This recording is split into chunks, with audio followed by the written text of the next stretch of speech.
¿Alguna vez se han preguntado quiénes son los verdaderos dueños del poder en Westeros? No los que llevan la corona, sino los que mueven los hilos desde las sombras.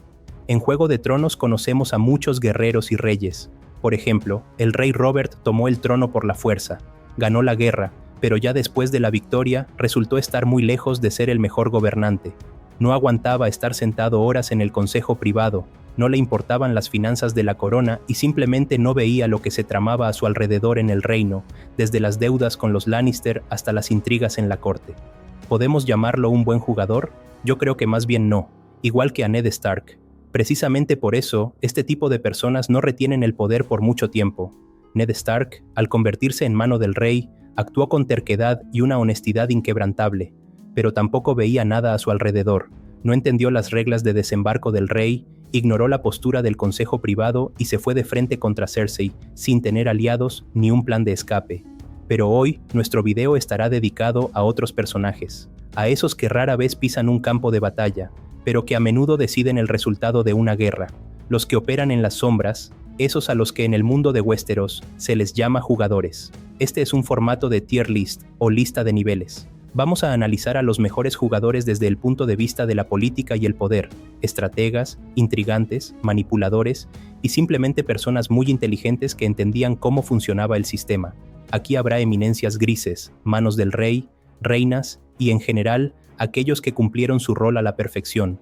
Les explico rapidísimo el concepto de este formato. En el primer nivel tenemos a los jugadores más débiles, y de ahí iremos subiendo poco a poco hasta llegar a los verdaderos monstruos de los juegos políticos. La lógica es simple, como en un videojuego, el primer nivel es el jefe más fácil y la dificultad va subiendo. Ya en el séptimo nivel nos espera el rival más complejo, ahí estarán los jugadores más fuertes, más inteligentes y con muchísima más influencia.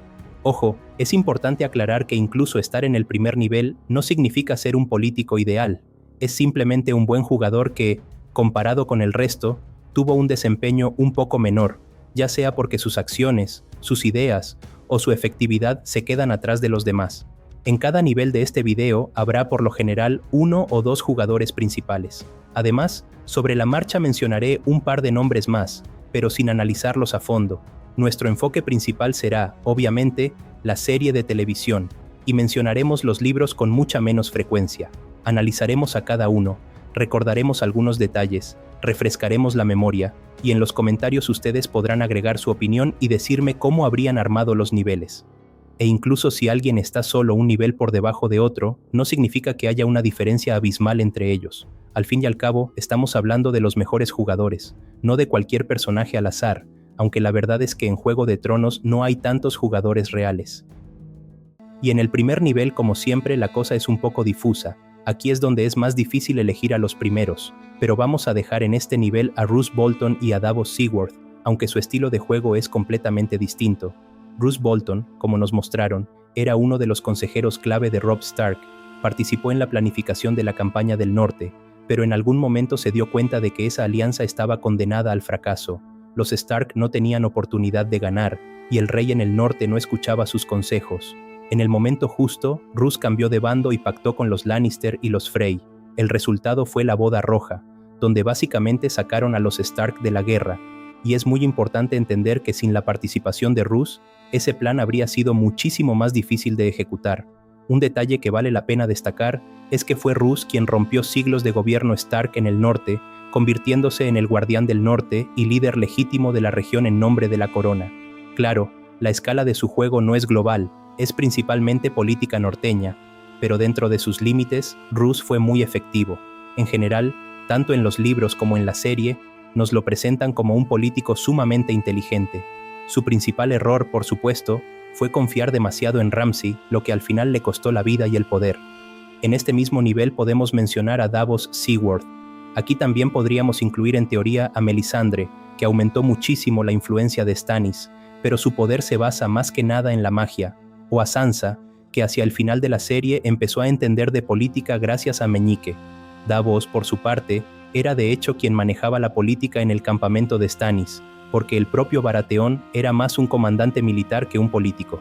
Si Melisandre actúa como un demonio susurrando al oído, Davos es el ángel. Él se encarga de la diplomacia, intenta frenar constantemente la influencia de Melisandre y sabe que sus métodos no llevarán a nada bueno. Como mano del rey, da consejos que en principio son súper sensatos y prácticos.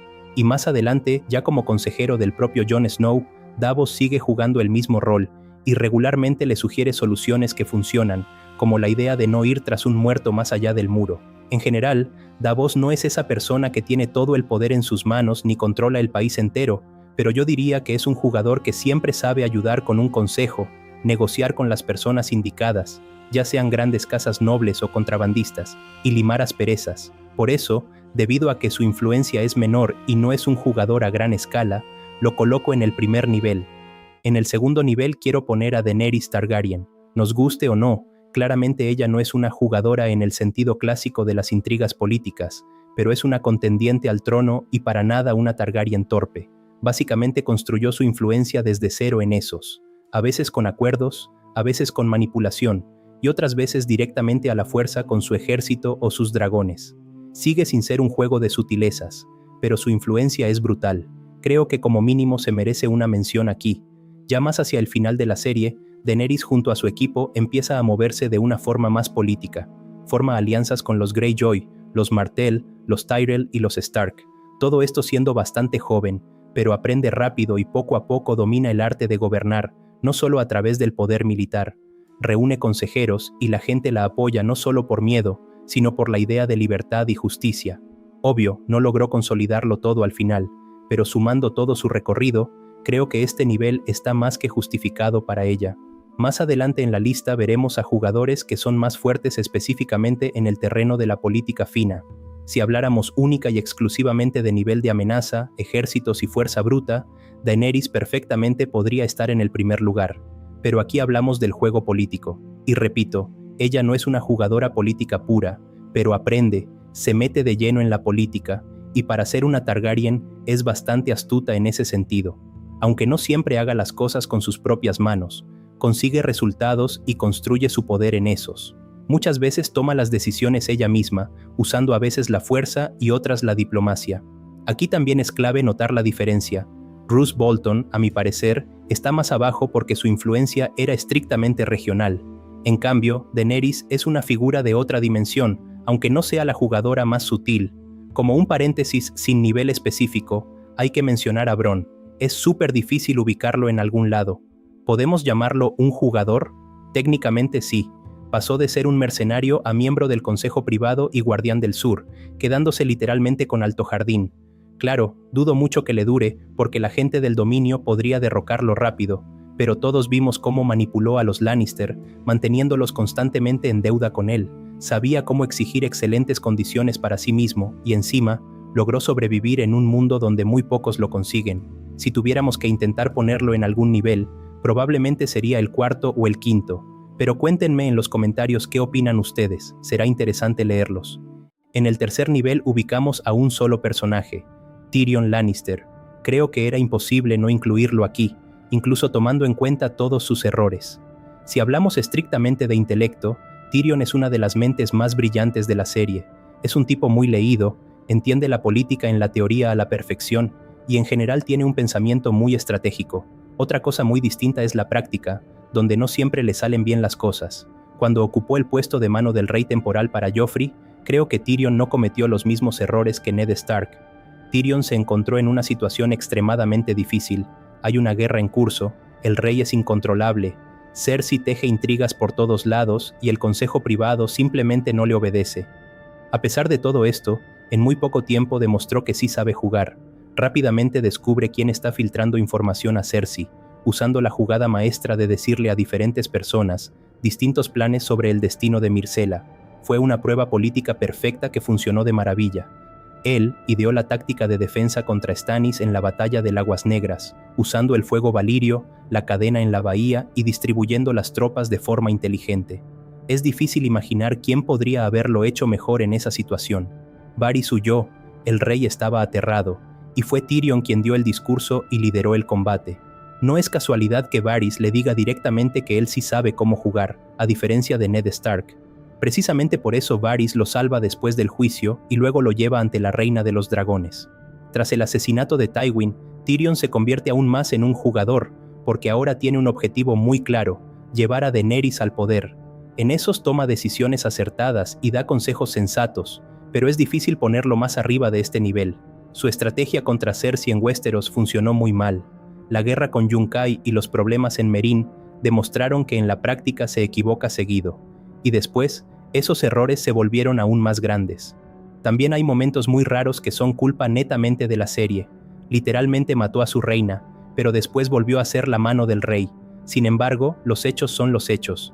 Tyrion fue mano de 3 gobernantes distintos, y Bran, a diferencia de muchos, no lo rechazó, sino que él mismo lo nombró en ese cargo. A pesar de todos sus tropiezos, Tyrion constantemente logra hacer movimientos políticos muy fuertes. Por eso se queda en este nivel. Es inteligente, tiene mucha experiencia, pero no está libre de fracasos gigantescos. En el cuarto nivel quiero poner a Cersei Lannister y a Margaery Tyrell. Empecemos por Cersei. Sé que habrá quienes digan que Tyrion debería estar por encima de ella, pero hay que tener en cuenta que, estando con Daenerys, Tyrion cometió demasiados errores. Cersei, en cambio, es alguien que lleva unos 20 años cerca del poder y literalmente vive en un mundo de intrigas. Conoce los secretos de la corte y las debilidades y fortalezas de los demás jugadores. Puede que intelectualmente e ideológicamente sea inferior a muchos, pero ya en la primera temporada Cersei elimina a Ned Stark, incluso involucrando a Meñique en el proceso. Ella tiene mucho que ver en la muerte del rey Robert, y después, conociendo cómo funciona el sistema, aunque rompiendo acuerdos de forma descarada, básicamente lleva ella sola a sus hijos al trono. Y ojo, en esta etapa Tywin no está a su lado.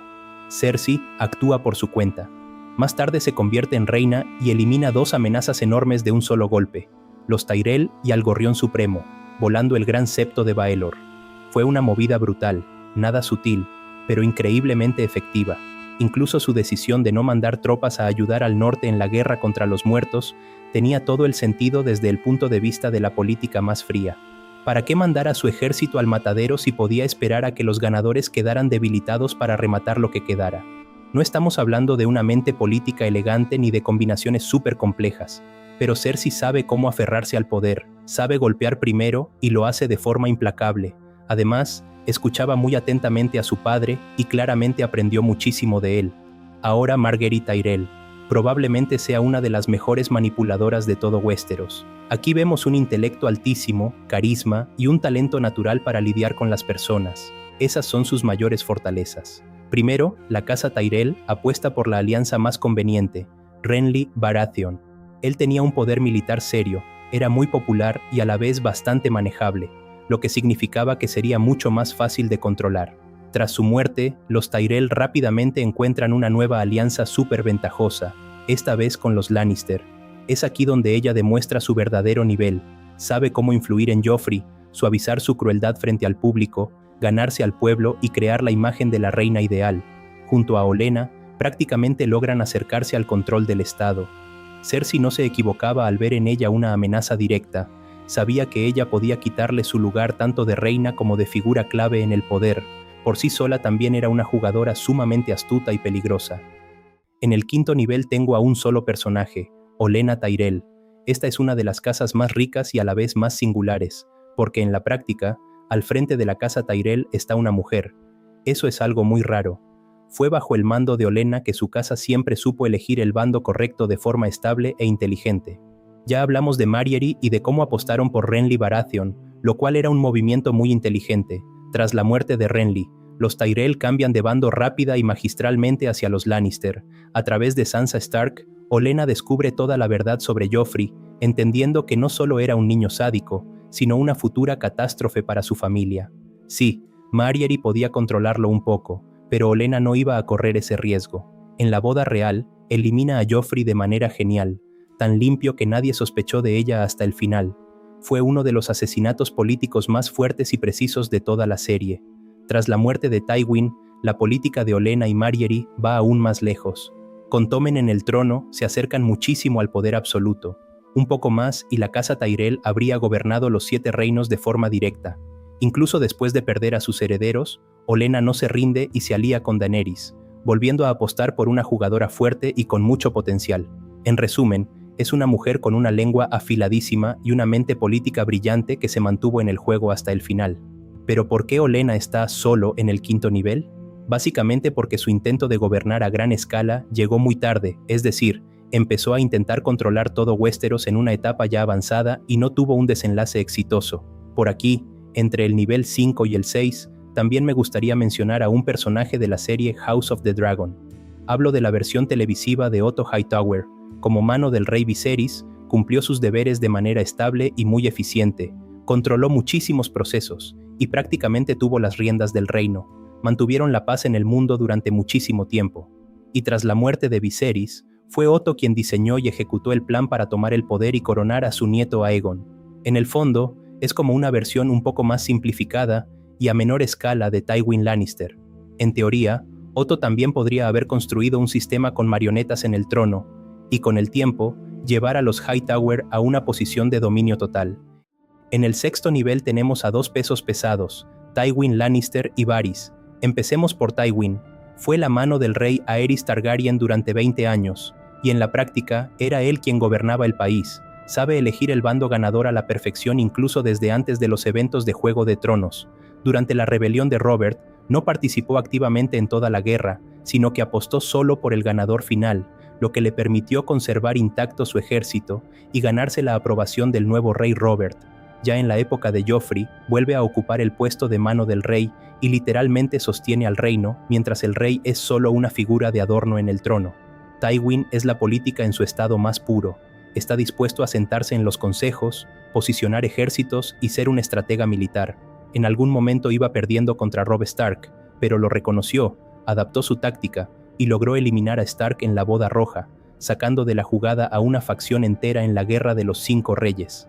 También orquestaba matrimonios políticos inteligentísimos. Quería casar a Cersei con Loras Tyrell y a Tyrion con Sansa Stark. Si eso le hubiera salido bien, habría creado una dinastía inquebrantable por muchísimos años. El mayor error de Tywin fue que, tras la muerte de su esposa, se sumergió tanto en la política que ignoró por completo a sus hijos.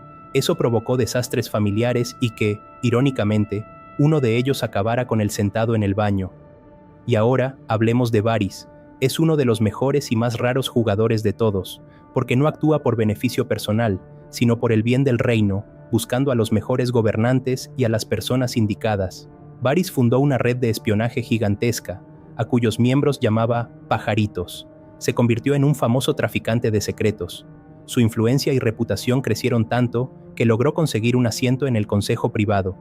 Varys fue uno de los consejeros principales de Aerys II Targaryen, quien no confiaba ni en su esposa, ni en su hijo, ni en Tywin.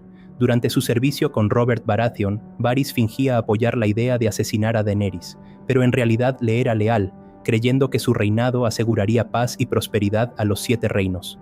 Al principio trabajaba con Illyrio Mopatis, el mismo que le regaló los huevos de dragón a Daenerys, y ya siendo parte de su consejo, fue clave en muchísimas decisiones. Viajó a Meereen junto a Tyrion, y a pesar de que tuvieron que separarse en Volantis, terminó integrándose al consejo de Daenerys, gobernando en su nombre cuando ella desapareció. Poco antes del segundo asedio a Meereen, Varys volvió a Westeros y logró atraer al bando de Daenerys a la casa Tyrell del Dominio y a las serpientes de arena de Dorne para enfrentar a los Lannister en la guerra final. Varys entendió todo lo que pasaba desde que Ned Stark pisó desembarco del rey. Le advirtió y quiso ayudarlo. Es de los poquísimos que entendía que Meñique era uno de los jugadores más peligrosos de Westeros. Varys ve todo lo que pasa a su alrededor y desde las entrañas del estado. Tras la muerte de Tywin, se pasa definitivamente al bando de Daenerys y se lleva a Tyrion con él. Cuando creyó que Daenerys podía ser una buena reina, la apoyó a muerte, pero en cuanto descubrió que Jon Snow era un Targaryen, quiso verlo a él en el trono, sabiendo que su bondad y su capacidad para liderar llevarían al reino al éxito. El Varys de la época del Rey Loco siempre estuvo en el consejo, tiene una experiencia brutal, es un excelente informante y es capaz de ver todo el panorama completo. Y el último nivel. En el séptimo nivel tenemos a Petyr Baelish, el jugador más peligroso de todos, el jefe final. Por supuesto, si hablamos de ejércitos y dragones, no es una amenaza al nivel de Daenerys, pero en la política y las intrigas simplemente no tiene competencia. Operando desde las sombras, controla muchísimos procesos, y de hecho, es la fuerza motriz de todo el estado. Meñique viene de una familia pobre de nobles menores, pero logró conseguir el puesto de consejero de la moneda bajo el mandato de Robert y Joffrey. Eso ya de por sí es un logro monumental. Es un manipulador maestro. Usa sus burdeles en desembarco del rey, no solo para generar ingresos, sino para recolectar información de todos los políticos. Crea el caos, pero lo hace de forma estratégica, porque él se siente sumamente cómodo viviendo en ese caos. Junto a Lysa Arryn, elimina a Jon Arryn. Meñique fue la chispa que encendió la guerra de los 5 reyes. Él literalmente la provocó, convenciendo a los Stark de que Tyrion intentó matar a Bran. También convenció a los Lannister de aliarse con los Tyrell, mientras al mismo tiempo sembraba la discordia entre ellos y, junto con Olenna, orquestaba el asesinato de Joffrey. Solo piénsenlo un segundo. El tipo que básicamente desató una guerra por su cuenta, usa esa misma guerra para expandir su propia influencia. Él mismo le dice a Ned Stark en su cara que su mayor error fue confiar en él. Al principio adopta una táctica de servilismo hacia los Lannister, por lo cual Joffrey le regala Harrenhal. Luego, en complicidad con Olenna, elimina a Joffrey. Después se lleva a Sansa al valle, donde se deshace de Lysa Arryn, y en la práctica, toma el control de su ejército. Ayuda a Sansa a recuperar el poder para su familia y consigue la oportunidad de convertirse en un jugador súper influyente en el norte. Aunque la serie no le permitió explotar su potencial hasta el final, vimos cómo Meñique expandió su influencia de manera brutal, empezando con poquísimos recursos, y de hecho es el jugador más letal y calculador de todo Westeros. ¿Qué les pareció este ranking? ¿Están de acuerdo o moverían a alguien de nivel? Déjenme todas sus teorías en los comentarios. Si les gustó este análisis, no olviden destrozar ese botón de like, suscribirse al canal y unirse al canal para ver videoanálisis exclusivos. Puedes apoyarme a seguir creando videos a través de PayPal y Patreon, y también seguirme en mis redes para estar en contacto. Toda la información la encuentras en la descripción aquí abajo. Nos vemos en el próximo video.